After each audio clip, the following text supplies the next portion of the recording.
Ladies and gentlemen, my name is Richard Drake, and I teach history here at the university.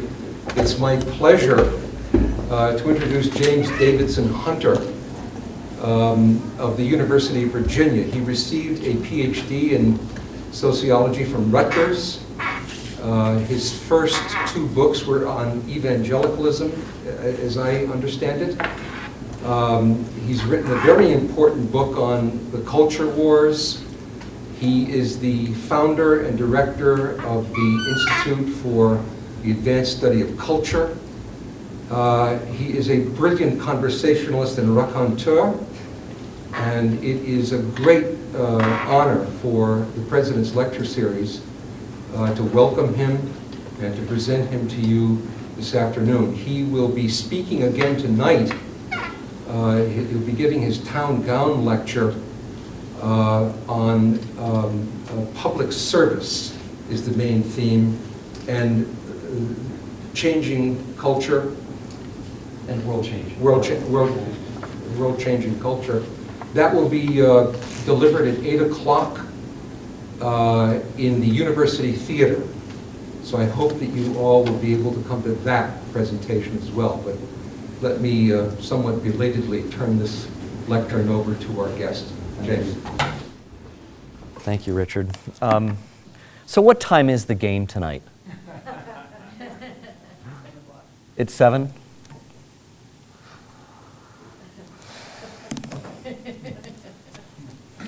That's tough competition here. I wonder if I could ask everyone to come down. It's very difficult to have a conversation, which I think this is. More than a talk, it's a conversation. It's hard to do that.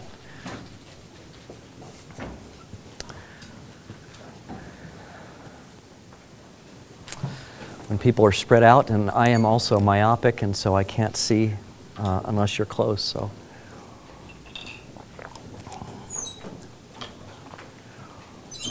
You're also Thank you. competing with the weather. We've had some weeks of nasty weather. It's gorgeous out. Under certain circumstances, it could actually be fun to hear me, but or to participate. But yeah, under other circumstances, it's a tough row to hoe. So anyway, well, thank you very much.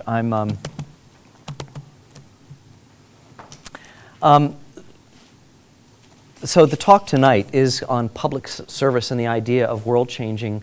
The public service part of it is something that I had no say over, but I'm happy, in fact, to talk about. But since I was not given that topic, I'm spinning it in my direction. So I will be talking about public service, but in my own ways.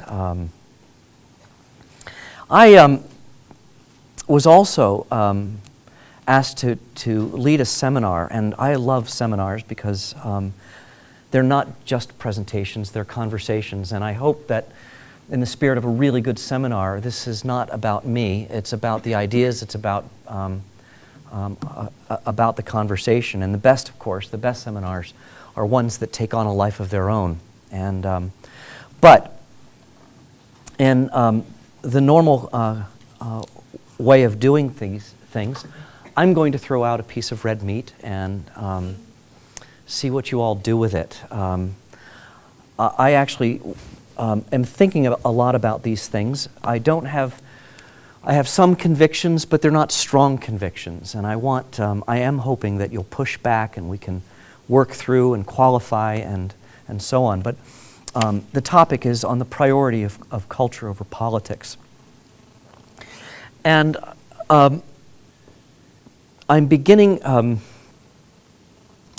I use this title. That is, in fact, the argument I want to make. But it's in the context of a world that I think gives the priority of politics to everything. And we do it here in the United States. We have been doing it more and more in the United States, I think ever since the New Deal. But I think we're not even close to the ways in which Europe does it. The priority of politics to everything else is a fait accompli in Europe in ways that it's not here, but it's certainly moving in that direction. What do I mean by that? The priority of politics to culture and to everything else? Well, first of all, it has to do with politicization. Politicization is the turn toward law and politics. That is the instrumentality of the state to find solutions to public problems. And one of the biggest problems that modern societies face is the problem of solidarity. Given all of our diversity, how do we in fact come together and have some consensus? How is the unum formed in the midst of an increasingly fragmented pluribus? All right? How to create or reinforce social consensus where little exists or none could be generated organically. So, this is demonstrated by the fact that the amount of law that exists in any society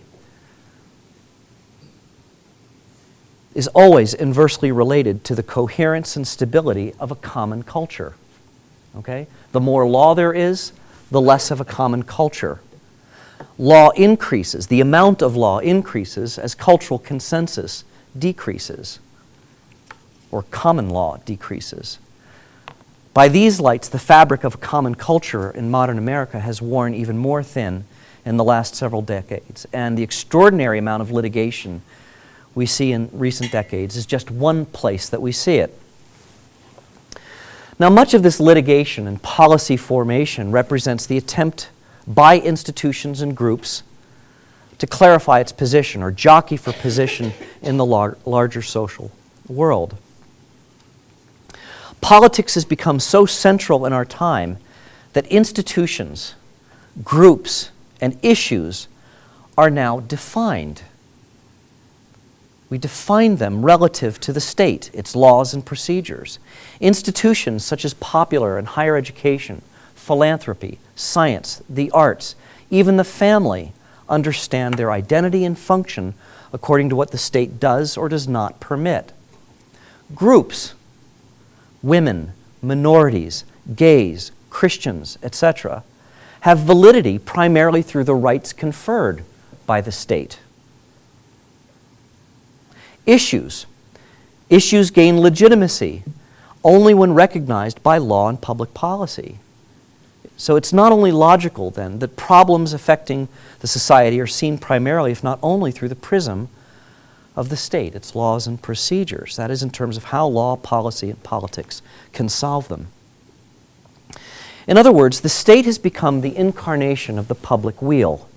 Its laws, policies, procedures have become the framework by which we understand collective life. Its members, its leading institutions, its problems, and its issues. That's the heart. When I talk about politicization, that's what I'm talking about.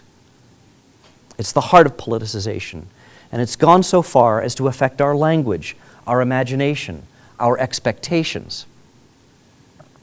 The language of politics comes to frame our understanding of our common life, our public purposes, and ourselves. So politicization provides a framework of expectation and action, but it doesn't provide substantive content. In a diverse society, ideological polarization has emerged as a contest to provide that content.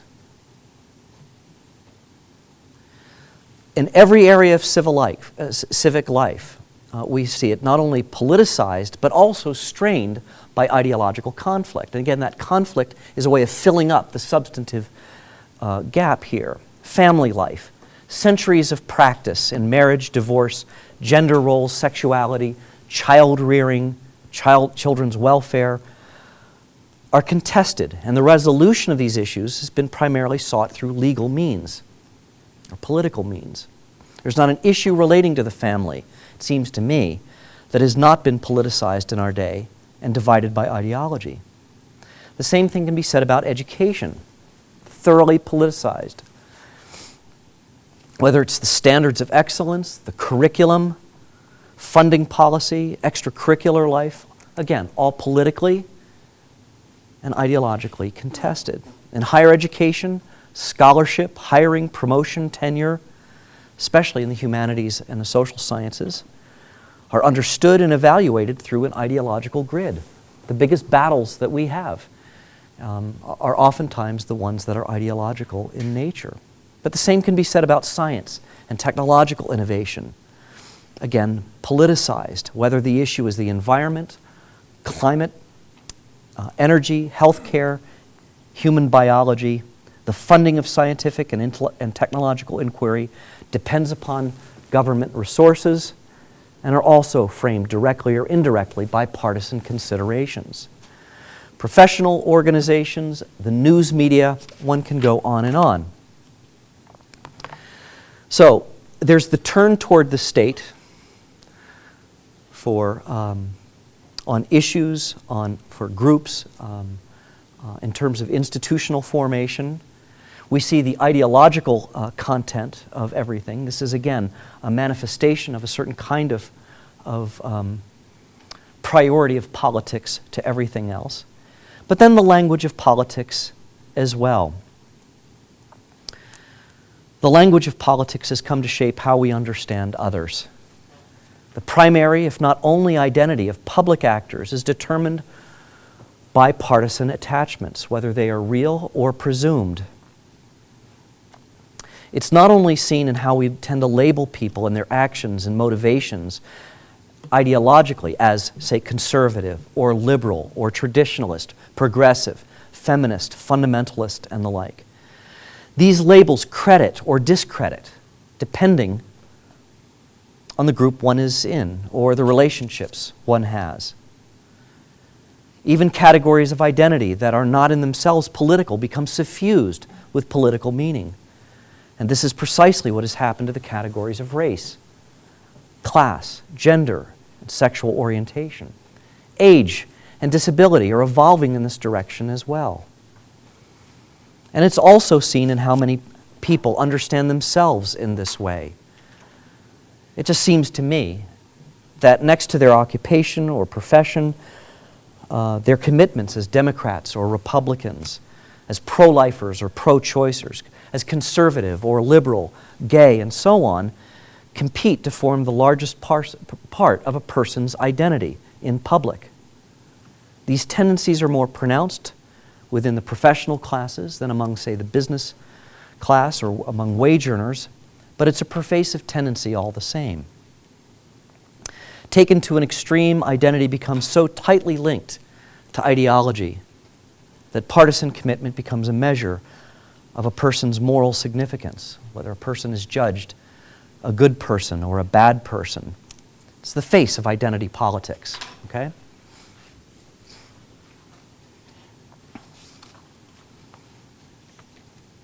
This turn toward politics means that we find it difficult to think of a way to engage public life in any way that is not political. Politics subsumes the public so much that they become conflated.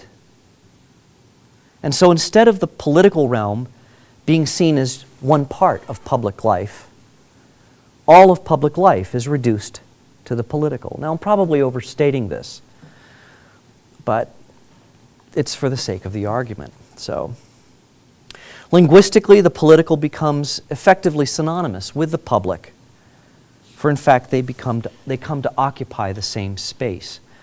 So the primary, if not only meaning given to a public act, is its political meaning and importance. And the same thing can be said not just for acts, but agendas, strategies, and visions. They're interpreted in light of how they advance or undermine relative standing in the quest for influence and power. It's difficult to even imagine, much less accept the idea that there should be public space occupied by activities or organizations that are completely independent of the political realm. So the realm of politics has become, at least in our imagination, the dominant and for some, the only adequate expression of collective life. In this turn, we have come to ascribe impossibly high expectations to politics and political processes.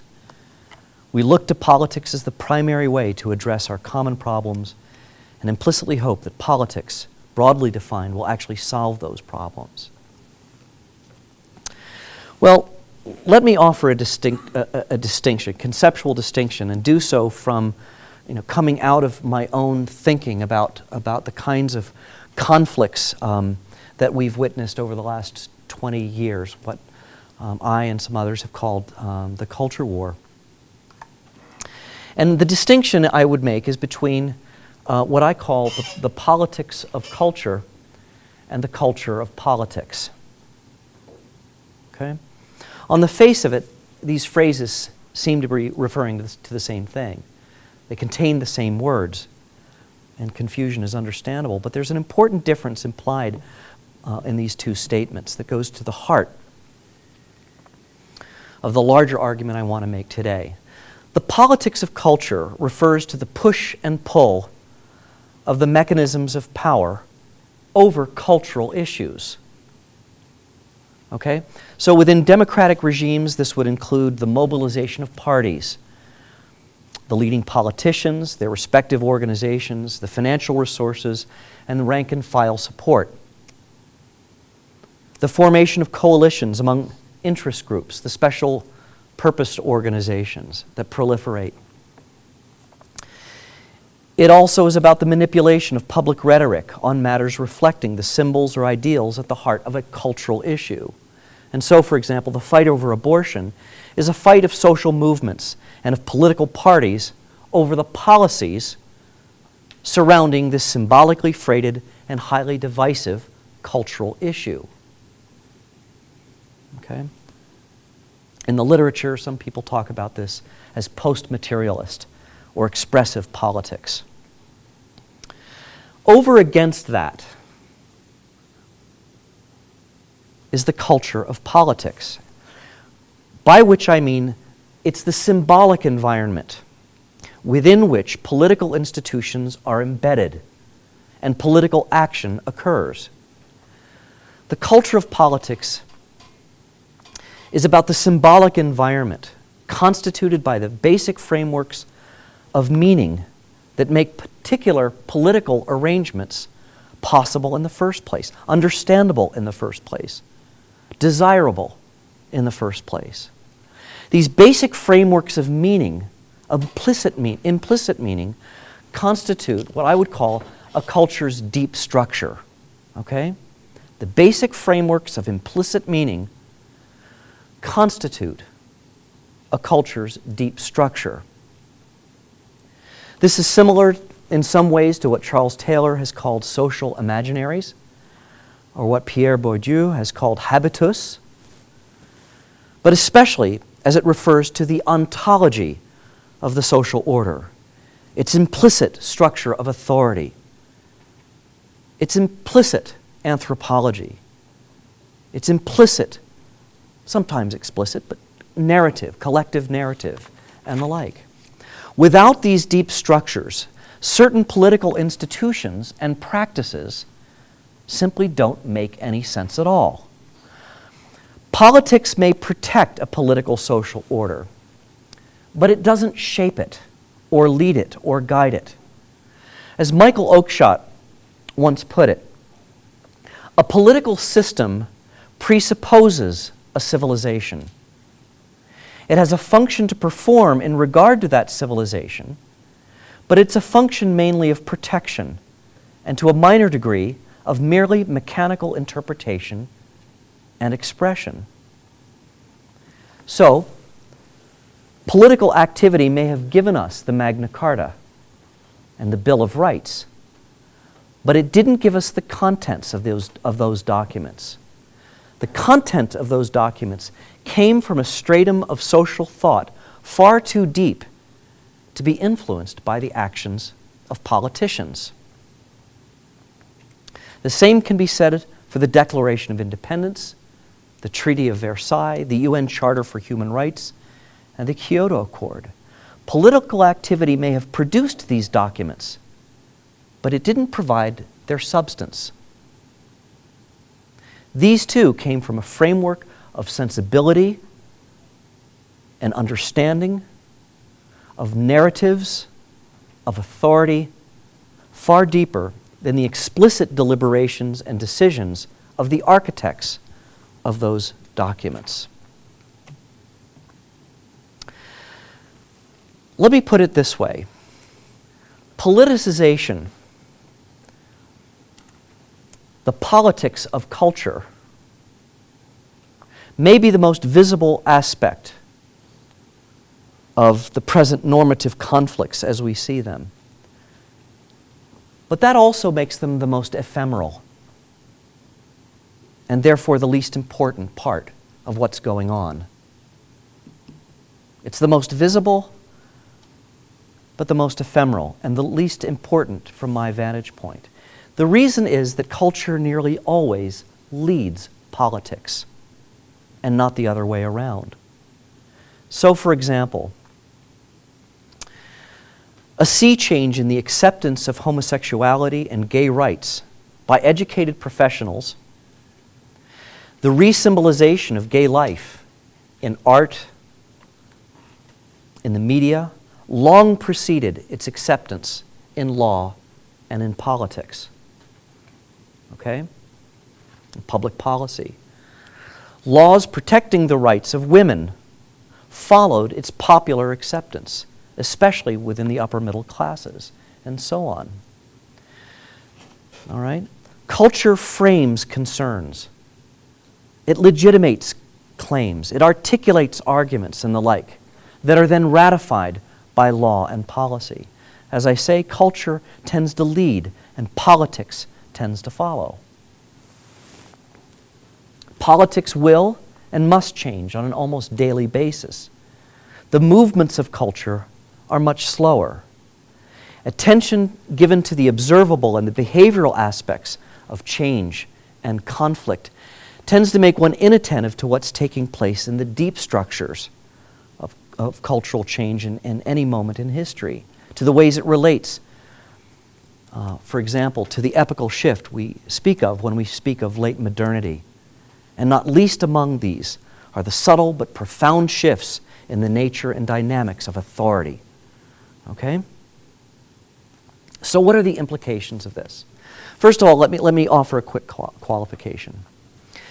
Culture and politics clearly exists in a dialectic. It's not as though that they are completely separable. I have made them separable in an analytical way and for analytical purposes. Clearly, politics affects the culture. All right? Let's acknowledge that so we don't have to fight over that one. Social movements helped move the culture along, all right? Say, with women's rights, suffrage, and so on. Certainly this was true in the civil rights movement. Without sort of the political action of the civil rights movement, the acceptance of racial equality would have not moved so quickly and become more so accepted. So again, I don't want to say that these are somehow these spheres of activity exist in a kind of hermetic separation from each other. They exist in a dialectic, and they relate to each other in this way. And yet we don't think about it that way. Again, I think our natural tendencies right now, I think that the way we approach our understanding of public life is through the prism of politics in all the ways that I described it before. And in that sense, the argument is worth making. So, what are the implications of this? That's what I really would like to talk about here. Let me just throw this part out before I open it up to discussion. My own analytical and, in a certain way, normative bias is that politics is neither the best nor exclusive form of public activity. And yet we give far too much credence to it. And again, our expectations for what politics can actually accomplish. I mean, think about the rhetoric that we hear during a presidential campaign. It's as though salvation can come through a party or through a candidate. All right?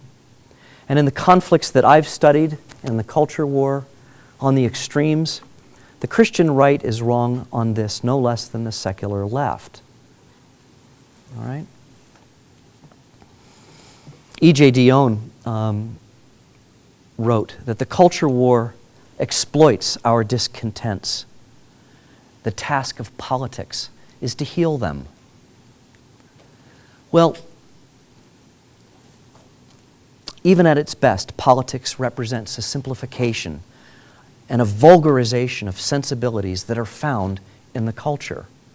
Politics has its place, and that place is critically important. Politics can provide a platform for dissent, rituals of consensus, and procedures for pursuing social justice and public order. But to ask politics to do anything more than solve administrative problems, much less heal a divided social order, is asking too much. Though it is dominant in our society and in our imagination, it seems to me, politics is of secondary importance.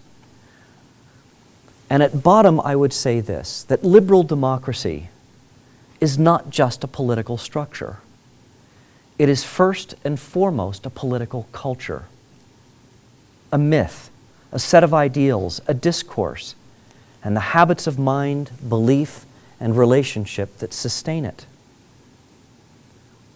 And again, in terms of my own kind of normative inclinations, until liberal democracy is renewed at the level of its cultural substructure, politics and political expedience may only further denigrate public life, even if it proceeds in the name of lofty and admirable political ideals. So let me just leave it there for the time being. And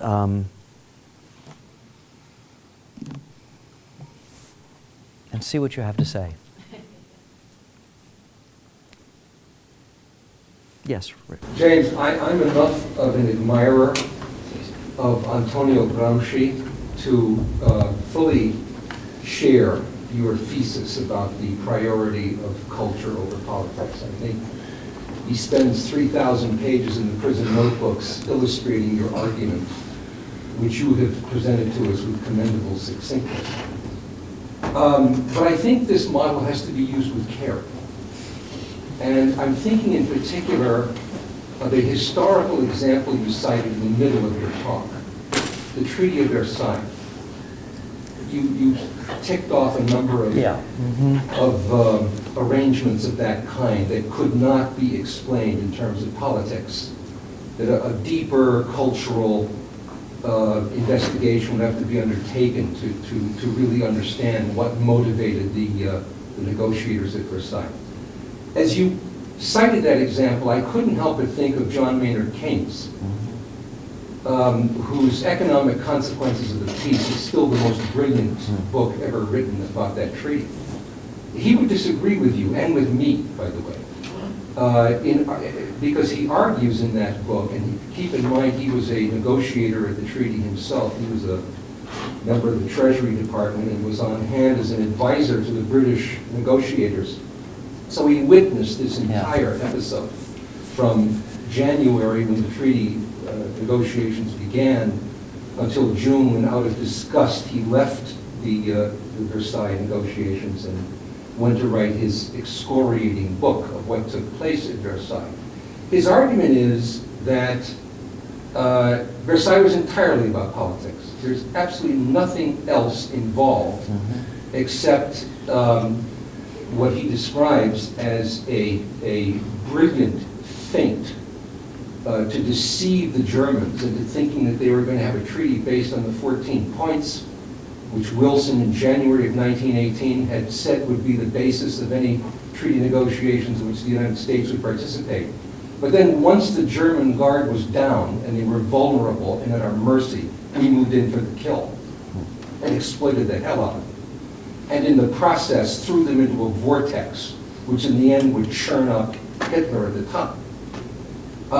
So I guess I'm trying to understand. Yeah. All right, that's a very good point. Your thesis and mine, Yeah. because I share your thesis.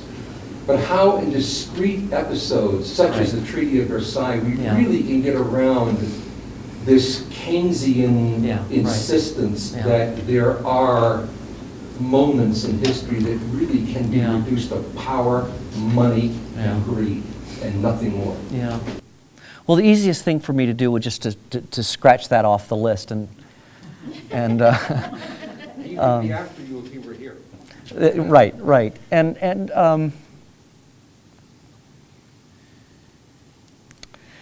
no, I think that's very astute and undoubtedly right. When I wrote the sentence, I was thinking more of the intent, some of the ideals that animated it, at least in it. But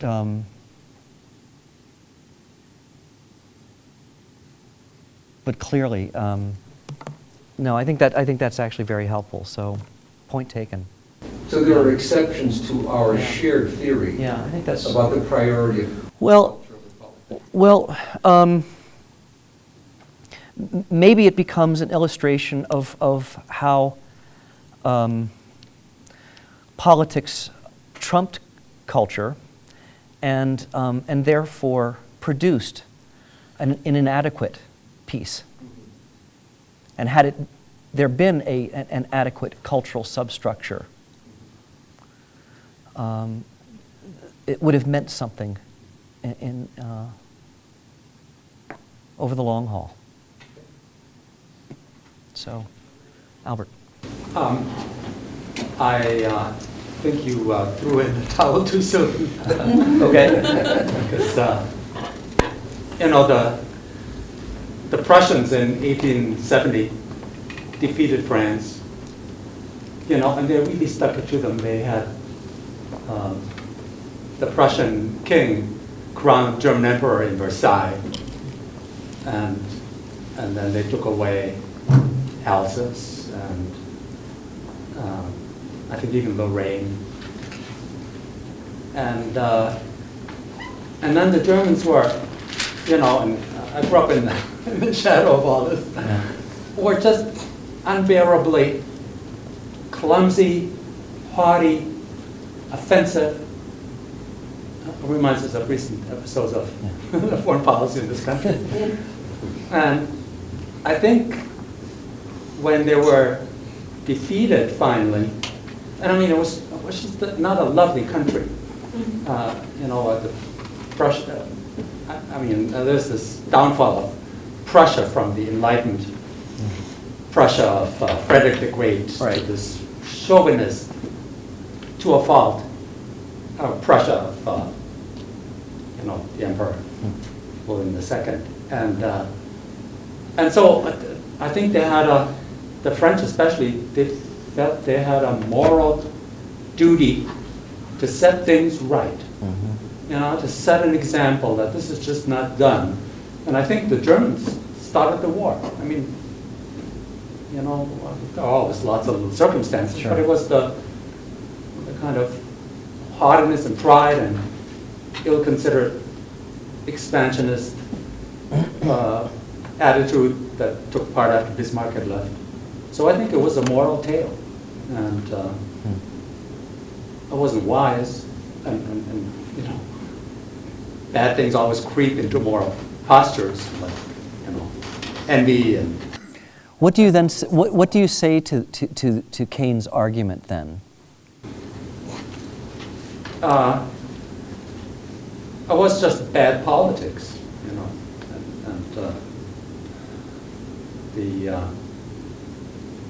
I don't know about Keynes, why he thought it was just politics. I think your model of surface appearances and deep structures would have, if you knew more about it and all the chroniclers and the events and so on, would be very helpful. Yeah, right. And at a surface level, it was just bickering and posturing and sticking it to them. But I think there was a moral deep structure that was at play, and that possibly Keynes didn't see. And he was dismayed by the outcome. And that was perhaps just the best way to vent his dismay, which I think was well-founded. I think it was, to let this sort of, that mixture of moral righteousness and vindictiveness carry the day. That was a bad thing. Right, right. Not wanting to turn this seminar into a discussion of the Treaty of Versailles, I will withhold my rebuttal. But For later. I'll talk with him later. One could give lots of different examples, but just to clear the air, just think about the war in Iraq. I mean, just as a quick illustration of what I'm talking about.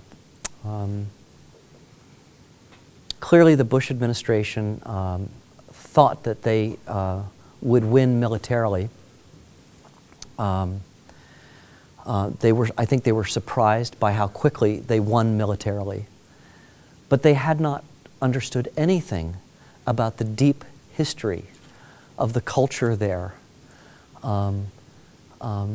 in securing the peace.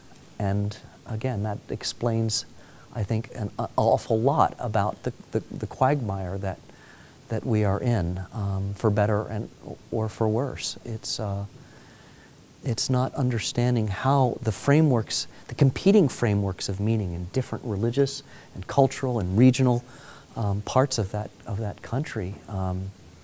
They thought that if we could liberate the Iraqi people politically through military means, the United States would be hailed as a kind of conquering hero. The United States would be able to exit fairly quickly, and they would be able to order their affairs. But the dynamics of culture are far more complicated and far more subtle.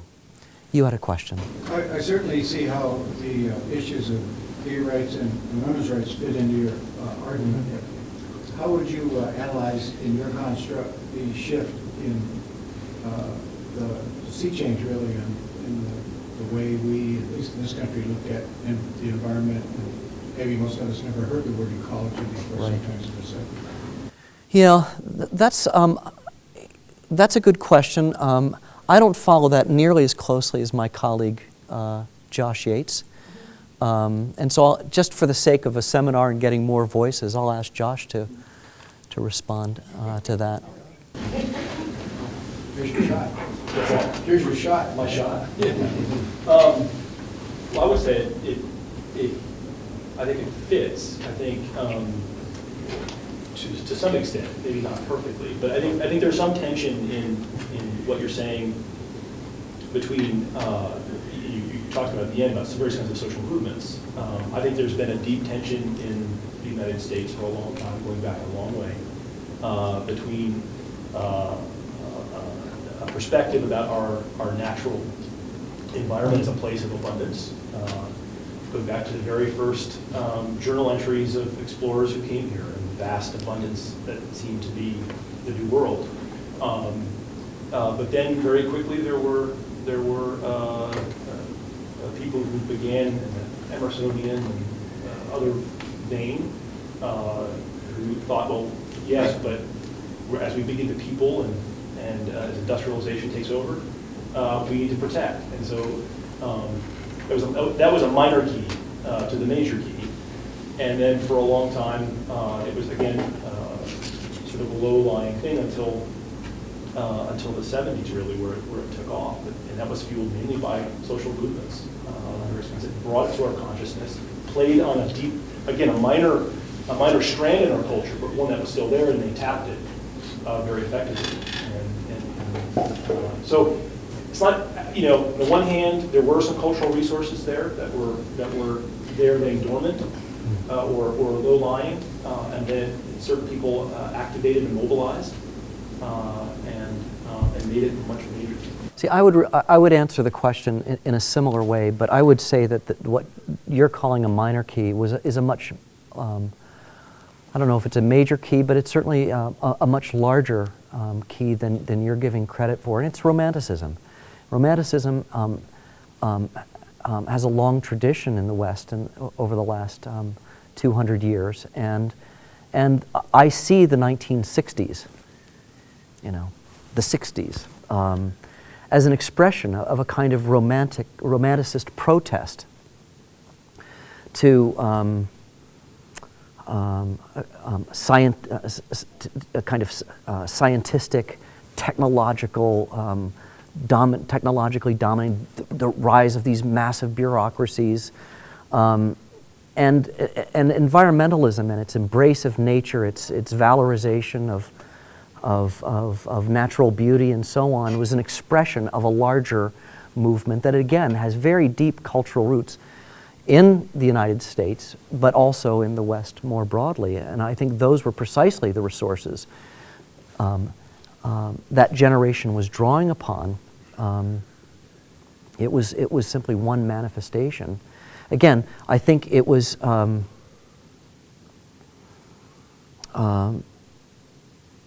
mean, I don't know enough about the early days of it, but I was still too young to really pay attention to it. But it seems to me that a lot of it was it started out as a kind of civic protest that became more and more political. It became identified with certain kinds of partisan interests, and the means by which it pursued its agenda was an increasingly it was through law and politics and political pressure and so on, and but its earliest roots was not in fact within law and politics. In fact, was something almost more aesthetic. So, yes? I guess I'm getting confused. Yeah. I'm not quite sure I understand what you mean by culture in this regard. And I don't know if I'm able to articulate this, but I keep hearing Gramsci saying the charade in which we move and have our being, and I'm not quite sure what that charade is. And, Right. and it's almost as if with politics, it's like, it seems to me that politics is sometimes a manifestation or the practice, if you will, of the culture. And so how do we understand ourselves except through our practice, our praxis? Am I making any sense? No, I think, yeah, I mean, look. And I don't understand where culture... Again, well, let me back up and first say, again, what really is obvious to everyone, that economics is an expression of culture, and politics is an expression of culture. It's embedded with language and symbolism and ritual and so on. So it's only in an analytical sense, at first, that we can sort of tease these things out. When I'm talking about politics and politicization, I really am talking about the way in which we think about engaging the larger world around us directly or indirectly through the instrumentalities of the state. The state itself as the politics. Well, and again, by that I also law, public policy, and so on. Yeah, so so the varied instrumentalities of the state. So you have a very, I mean, when I think of politics, of course, having been a child of the 60s, Right. You know, to me, politics is the women's movement, which is not necessarily just about the state. It's also about protest, about pornography, it's about other things. Right. But, you know, even here, the implicit view of what power is,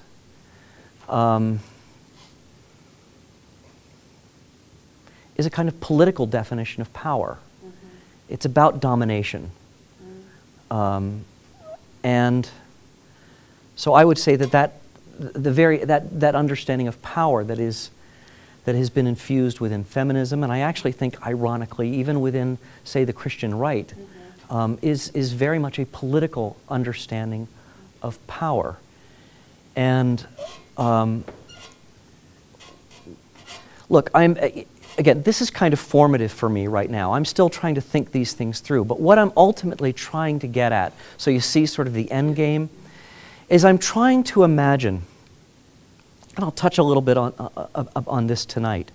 I am trying to imagine a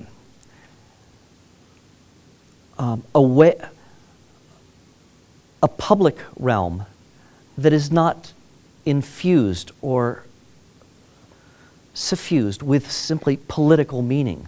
A public realm that's not just about power.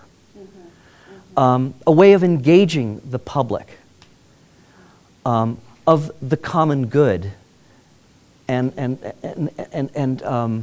that's not simply through the instrumentalities of domination or of the state. You know, and again, the state is, as Weber tells us, is finally about the legitimate use of violence. And that's why there is so much litigation, and why in the culture wars, as I've seen them, the first recourse in any conflict is litigation. Rather than trying to sort things out as neighbors in, say, local contexts, again and again and again, I saw the ways in which special interest groups would become involved, and they would use these occasions to generate money.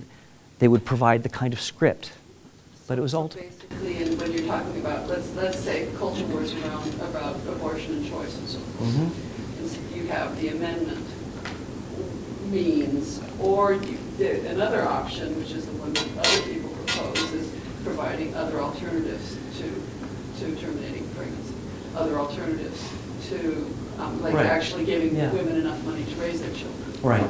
So, good point. In the follow-up book to Culture Wars, which is really a book about discourse and democracy, it was called Before the Shooting Begins, Searching for Democracy in America's Culture War, and the case study I used was abortion. And I came up with the title 1 week to the day before the first abortion murder, the shooting. But in doing that research, my favorite story came out of the clinic in St. Louis, Missouri. That was, in fact, the centerpiece of the Casey decision, I believe. And a 13-year-old African-American girl came to the clinic seeking an abortion. And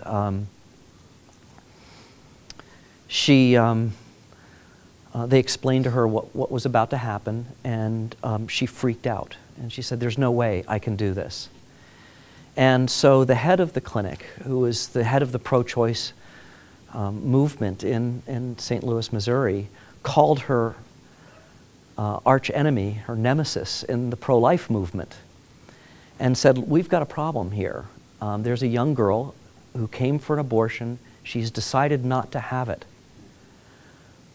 Is there anything we can do to work together to help this girl?" Neither of them compromised their positions, but rather than engaging each other through the kind of principled political arguments, they brought the kind of moral energies that they had together to care for this young girl. And they found a way of engaging sort of and working together, but again, that was different than they had ever engaged each other before. But it was surrounding real people. So, and the care of someone who needed help. It's a puzzling case, but one of the things in the wake of the culture wars argument, I've spoken to every special interest group I think imaginable on every side of all these issues. And what I would tell the pro-life groups is that instead of doing another protest or trying to fight that battle at the legal level, not that it's not within their rights to do that, why don't they send a petition around in, say, the state of New York, a very pro-choice state, or the state of Illinois, something like that, a petition to have 10,000 families adopt a child of any race, ethnic background, physical, mental capability, and announce it if you want to, on the steps of the Capitol if that's what you want to do. But instead of, but they're leading then by an act of compassion. It's a public act. They're being willing to do this without coercing. There's no domination, there's no coercion here. Again, I'm trying to find ways of thinking. Even so much of civil society today gets its point of reference, through law and public policy. So even voluntary associations, it seemed to me, come to understand themselves, their purposes, what they're capable and not capable of doing in terms of what the law allows. And I think that... Is that a political or a cultural response that you just described? In which case, the abortion? For 10,000. Well, I'm not sure there's anything purely cultural or anything, but it seems to me that it is a way of engaging the public on this issue that is not immediately political. It's not immediately about coercion. It's not immediately about power. It is an attempt to lead with compassion in a public way. Again, there's so much cynicism and skepticism out there that undoubtedly the act would be interpreted as a kind of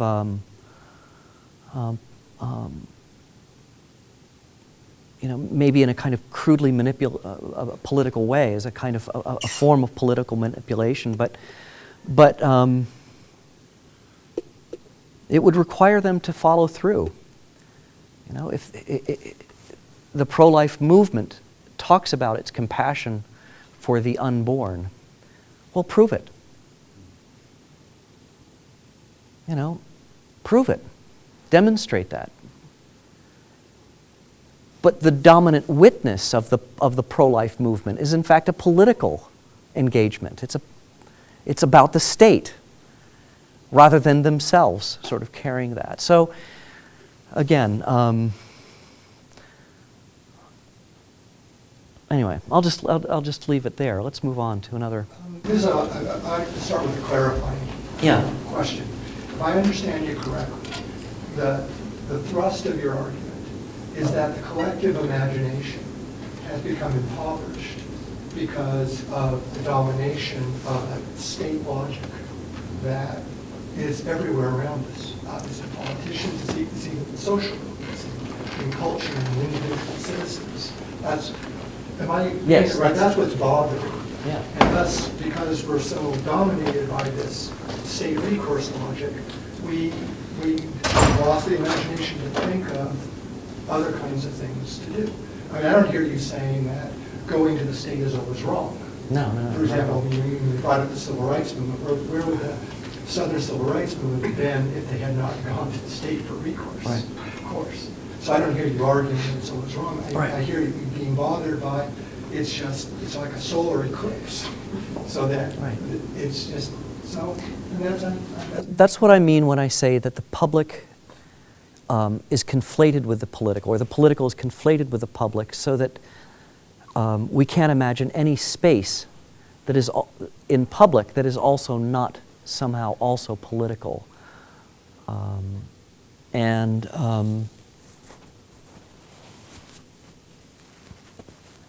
Yeah, so there is an impoverishment of our imagination, and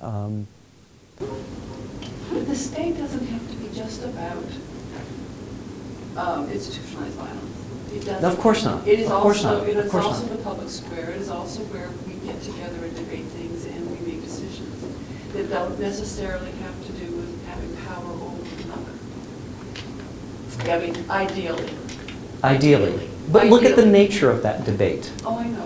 But I Okay. mean, ideally, one of the problems with emptying out the content of the state is you lose the state as the forum. Right.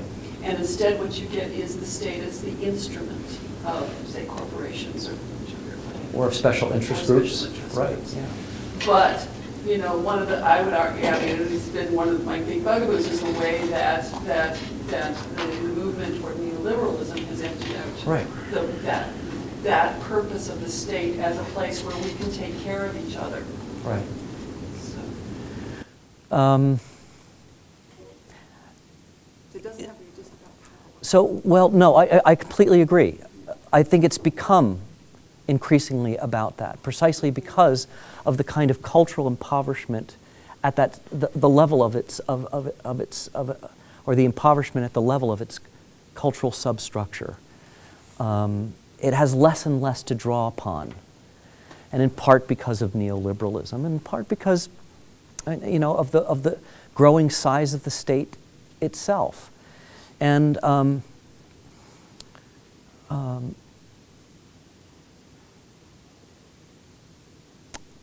you know, I think motivationally, what really is driving all of this is a concern for liberal democracy and its vitality.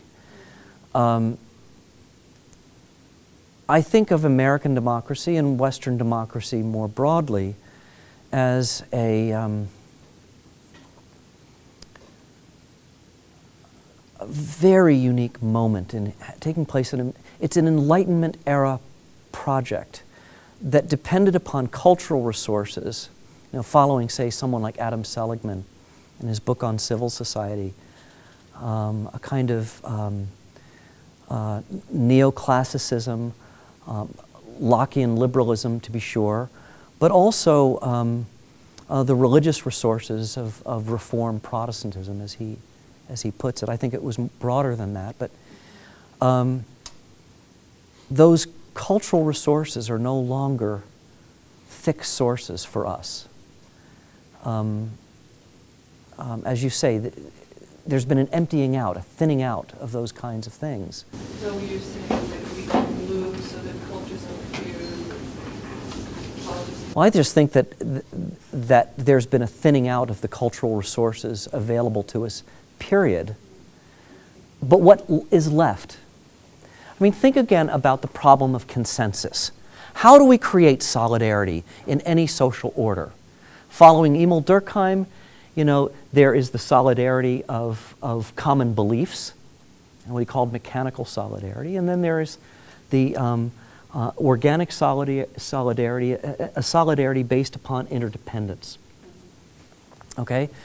And of course, Durkheim was arguing that we were moving from a solidarity of common beliefs and practices to a solidarity of interdependence. But the problem is that organic solidarity is not enough.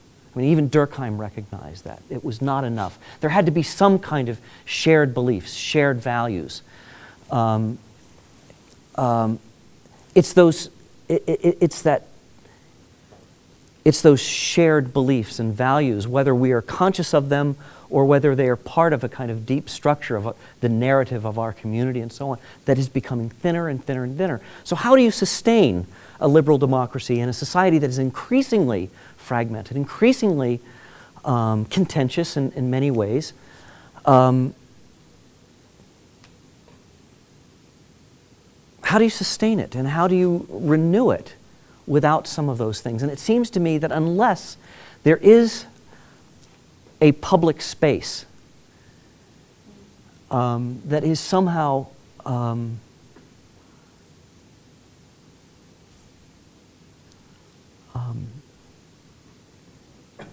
not overshadowed by the political,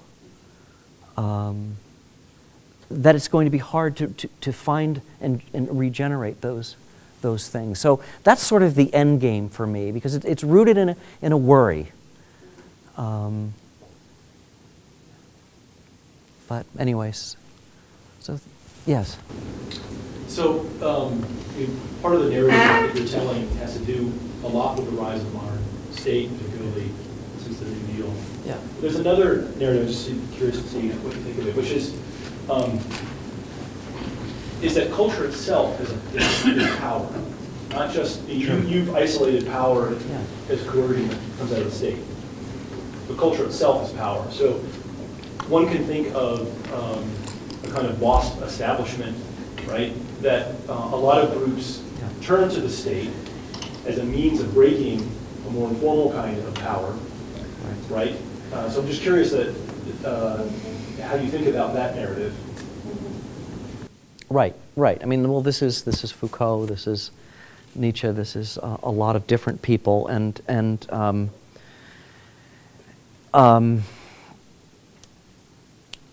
you know, following someone like a Stephen Luke's, the power of culture is in fact the most radical form of power of all, because it's the power to name things. It's the power to define what is real and not real, what is good, what's bad, and so on.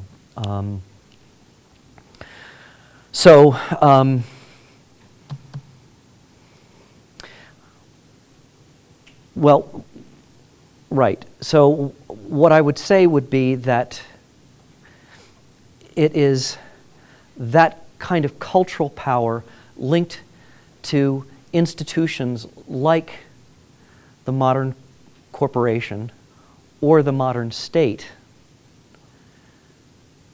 It's when that happens, it can become really dangerous.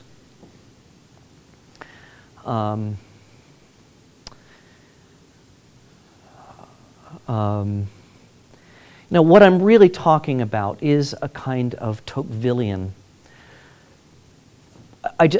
a situation where there is a kind of vital civic and civil society. My sense, though, is that even civil society, professional associations, voluntary associations, even they have become subsumed. And I don't know whether it's possible anymore. Given the requirements of public education, given the requirements of needing a common law that we all live by, whether it's possible to create that kind of space.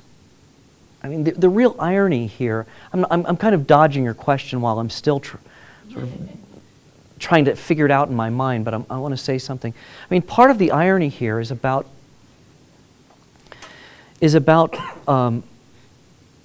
the religious right of the last 3 decades, attaching itself to Ronald Reagan, a kind of opposition to big government and so on.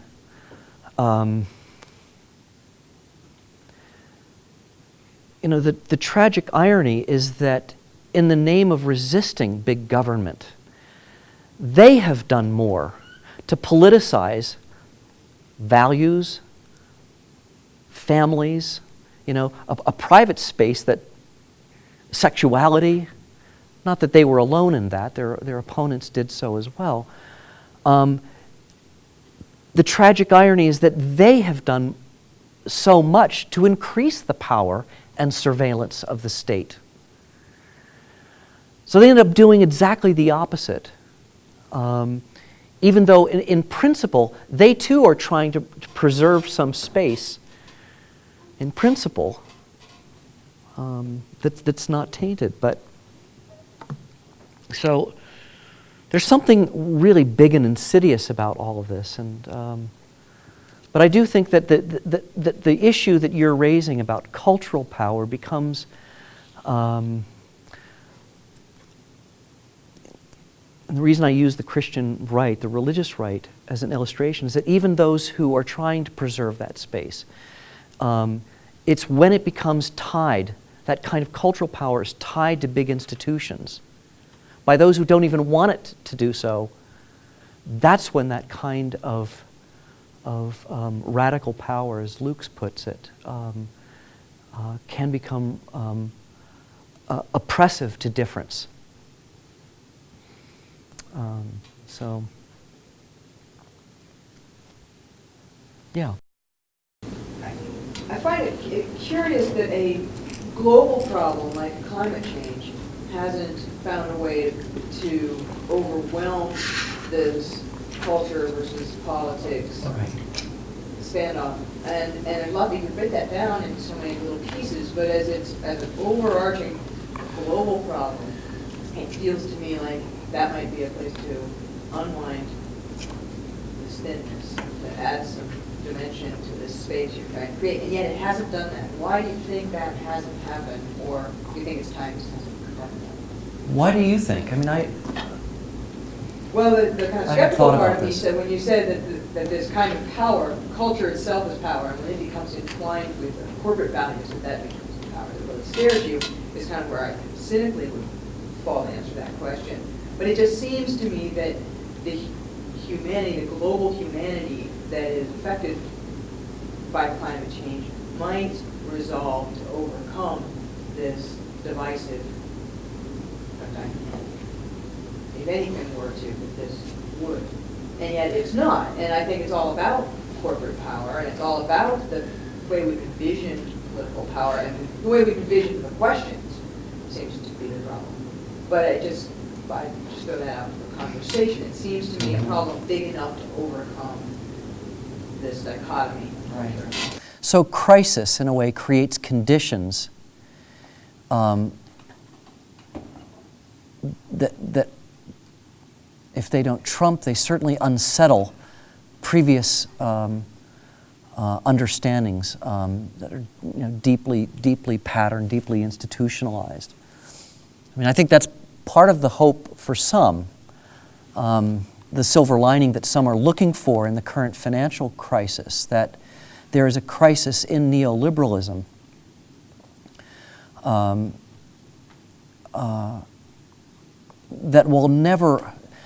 that will make the return of a kind of unfettered consumer capitalism, an unfettered financial industry. It will make it impossible for that kind of thing to happen again. But it seems to me right now it's only created confusion. That is, the conditions of crisis has not laid out obvious solutions. And what you seem to be suggesting is that the crisis in global climate change, that this is global climate change is brought about, should create conditions in which there's an obvious answer, an obvious way, but that's not happening. Passion on a big enough scale that people would be willing to put aside some of their differences. I don't know that the solutions will be obvious, but that people will be willing to overlook some of their smaller differences, which could be quite large in the face of this large challenge, in order to embrace certain more obvious solutions. See, my worry is, well, one of the quotations I nauseatingly, infuriatingly quoted to my children as they grew up was from Emerson, that his statement was that adversity introduces a man to himself. And I think adversity introduces a community to itself, a country to itself, a globe to itself. And I think that crises can reveal hidden compassion. It can also do exactly the opposite. And my sense from friends that I have in New York and in London and Europe who have been involved in the financial industry, no such compassion is emerging from that one. People are not, it's all about protecting one's own. I don't know whether this kind of crisis will call forth that compassion, or it could call forth its opposite. I don't know whether conditions, I don't know. I think we learn a lot about ourselves, and a lot of it has to do with the cultural resources that we have already present in how we then deal with it, with those crises. And people for whom there are very few resources, I think, become very self-interested quickly. That's just my instinct on that. I'm almost Calvinistic in my interpretation of that. So, When I listened to your argument, it reminded a little bit when Putnam made his argument, and people said, yeah, we buy the argument. I mean, Putnam, you're on to something here. But it may be that you're overstating it because you're not measuring other things that are going on. For example, when Putnam talks about inner cities, and he looks at traditional forms of social capital organizations, he misses a whole big swaths. bunch of life in urban life that's maybe just off his radar. Right. He's just a little too straight to get it. Okay. And one thing I'm reminded of, again, I agree with your argument, but one doesn't want to overstate it. One doesn't want to miss the things that are going on in culture that are really vibrant. And I think, for example, of immigration. And I think of immigrant communities, say, for example, between Mexico and the United States, that are being formed that are incredibly culturally creative. They're public spaces, and they are not relying on the state. Right. There's a series, 3 books, written in the last couple of years by Wayne Cornelius and colleagues that that tell this story. So again, it doesn't falsify your argument, Right. but it's important to remember that those things are going on. I would say 2 things in response. One is that I'm definitely overstating it, and I'm doing it on purpose. I mean, the way I work as a scholar in this internal conversation is a kind of Socratic dialogue, and so I'm trying to overstate it in a way, partly to reveal what's weak about the argument. So, but the other thing I would say is that in paying attention to the kinds of elements of cultural vitality that really do exist out there, and I'm trying to be attentive to those as well, most of what I see is operating at a local level.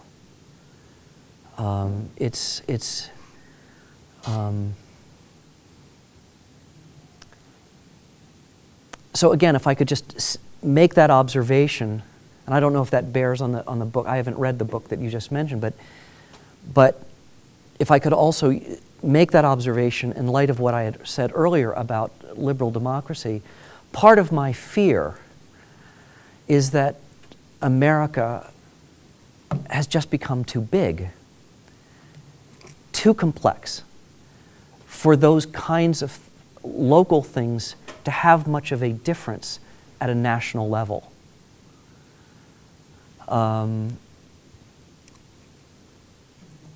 So I acknowledge the point. I've seen it myself. And in local context, those things are very enriching and sustaining. And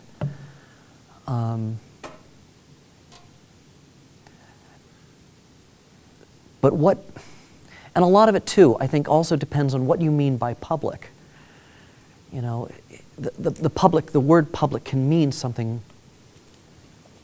I've been meaning it primarily with liberal democracy in the back of my mind, sort of at the largest level. How can it be sustained at that level, at the level of national culture? And so I don't deny at all what you're saying. I would affirm that. It just, does it make a difference? Well, it makes a difference for the millions of people who migrate from Mexico to the United States, that they have these very thick, you're talking about thick and thin before, and I appreciate the difference. These thick cultural links and public spaces. Flea markets in California would be an example of the kind of public space I'm talking about. Right. So I think they are big, and they're in part being done, well, I'll just leave it at that. I don't think they're insignificant and just sort of small. And I don't think, sort of small local, involves millions of people. Right. Well, let me push back one more time, but again, in light of the comments that you were making about the state as a public square, again, the kind and quality of discourse that happens in our elections, or sort of on the biggest public issues, it seemed to me, is a very, very thin, meager discussion. Oh, the public discourse from the state on immigration, contrasted to what I'm talking about. That's right. I couldn't be farther apart. So to what extent, you know, Oh, there's a disconnect. right, well, there you go. There you go. Okay, so this is good. So, yes. We had another speaker from the University of Virginia some years ago, and he was concerned, I think, about the health of liberal democracy. And I think that E.D. Hirsch would have some things to say about how to strengthen the cultural sphere, but I don't think that he would be so concerned as you are about keeping that public sphere separate from the state. Yeah, right. The state has provided this forum right here. Right. And decisions are made about the curriculum Right. at every level of our educational systems. And we have public educational systems in addition to many private educational systems. So I'm wondering whether E.D. Hirsch and his concept of a liberal education can contribute to your... Oh, very much so. I mean, and actually, Hirsch himself is Gramscian on just this point. Gramscian thinks that the most radical thing you can do is to provide a classical education. He makes that case very early on in the prison notebooks. And Hirsch is very explicit in embracing that position. Not just a liberal education, but a classical. Classical, right, yeah, right. It's about drawing upon the kind of resources of history and civilization. Once you have Thucydides under your belt, you're fully armed for every battle you can possibly fight.